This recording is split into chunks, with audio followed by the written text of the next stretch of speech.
Ng Dampol Second. Di ka rito pala yan, no? Oh, Elementary yeah. school at murang edad siya naging laman ng patimpalak sa kantahan ng mga kapistahan.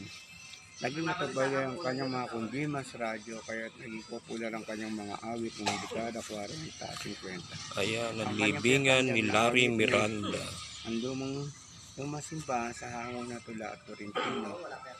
Pulyante sa isa ring Ulilenyo.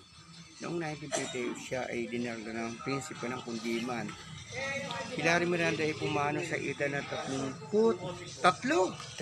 bata pa. Di ba tayo tao? Noong 1962, bagamat maagang nawala, kailanman ay hindi nalimutan sa sambayan ng kanyang hindi matatawang ambag sa kaysaysayan ng musika.